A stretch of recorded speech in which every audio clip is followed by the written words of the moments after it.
This channel does not promote any violent, harmful, or illegal activities. All content provided by this channel is meant for an educational purpose only.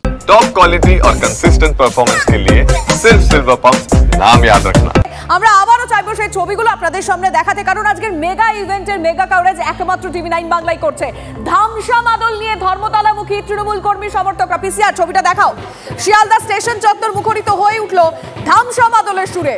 মাথায় ঘট নিয়ে আদিবাসী নৃত্য। এইভাবেই শিয়ালদা থেকে মিছিল করে ধর্মতলার সভায় যাবেন তৃণমূল সমর্থকরা, জানাচ্ছেন উদ্যোক্তারা।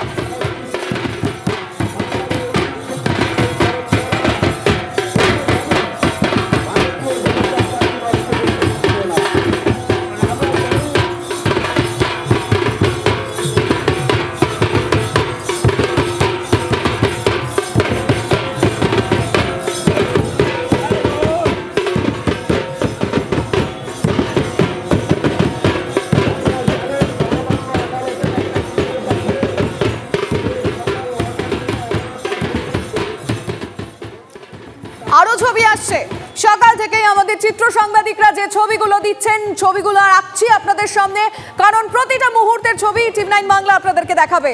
গায়ে তৃণমূলের প্রতীক দেওয়া পোশাক, টুপিতে তৃণমূল নেত্রী মমতা বন্দ্যোপাধ্যায়ের ছবি, বুকে শহীদদের নাম। এই সাজ নিয়ে শহীদ সমাবেশে যোগ দিতে এসেছেন খানাকুলের এক তৃণমূল কর্মী। দেখুন। 21শে জুলাইয়ে রাজনৈতিক বার্তা তো থাকে, আর সেই রাজনৈতিক বার্তা শোনার জন্য তৃণমূল কর্মী সমর্থকেরা জেলা থেকে আসেন নিজেদেরকে নানা রঙে রাঙিয়ে। তারা তৃণমূলের একনিষ্ঠ কর্মী এবং সমর্থক, তা বোঝাতে খানাকুলের এই তৃণমূল কর্মী সমর্থক তিনি এসছেন। এখানে 21শে জুলাই যারা যারা শহীদ হয়েছেন তাদের নাম রয়েছে, বন্ধন দাস, মুরারি চক্রবর্তী, রতন মণ্ডল, বিশ্বনাথ রায়, এবং সেই সঙ্গে তিনি যে পাঞ্জাবিটি পরে এসছেন সেটা পুরোপুরি তৃণমূলের পতাকা বলা চলে। তার যে পাজামা রয়েছে সেই পাজামা পাঞ্জাবি দুটোতেই তারা তৃণমূলের রঙে তিনি নিজেকে রাঙিয়েছেন। এই বিশেষ সাজের কি কারণ? বিশেষ কারণ হচ্ছে আজকে 21শে জুলাই 1993 সালে যে 13 জন শহীদ হয়েছিলেন, ওনাদের আত্মার প্রতি শান্তি কামনার জন্য, এবং আগামী 26শে যে বিধানসভা আছে এই 26শে বিধানসভায় আমরা বাংলা থেকে কম করে 240-এর ওপরে সিট নিয়ে বাংলার মুখ্যমন্ত্রীকে পুনরায় মুখ্যমন্ত্রী করব, এই আশা, এই বার্তা নিয়ে এসেছি আমরা। কিভাবে বানানেন? তৈরি করা বানানো? হ্যাঁ, এটা বানানো অর্ডার দিয়ে তৈরি করি। কোথায় তৈরি করে? ওই আমার একটা বন্ধু আছে, তাকে দিয়ে স্পেশাল করে তৈরি করেছি। কতদিন আগে? এটা তো এবারে করলাম। এবারে করলেন? এর আগে তো আছে বিভিন্ন রকম আছে ধাপে ধাপে। কি নিজেকে অন্য সাজে নিয়ে আসে? আবেগের 21 তার বহিঃপ্রকাশ। খানাকুলের বাসিন্দা তাইবুল মণ্ডল, তৃণমূলের একনিষ্ঠ কর্মী সমর্থক।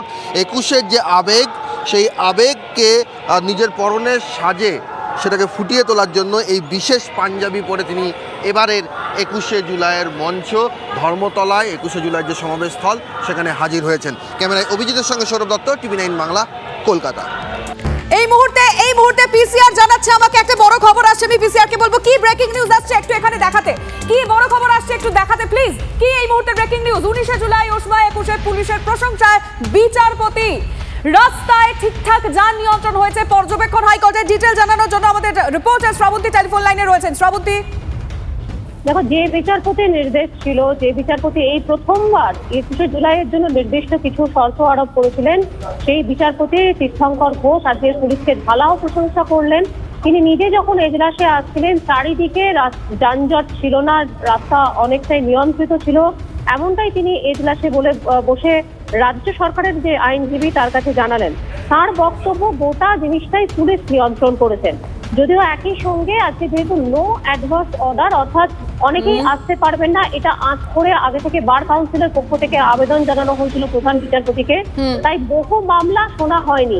বিচারপতির বক্তব্য, কাজের ইচ্ছে থাকা চাই। একদিকে যখন রাস্তা ফাঁকা করে দেওয়া হচ্ছে, কেউ 10:30টায় পৌঁছতে পারেন না, এই অজুহাত তিনি শুনবেন না।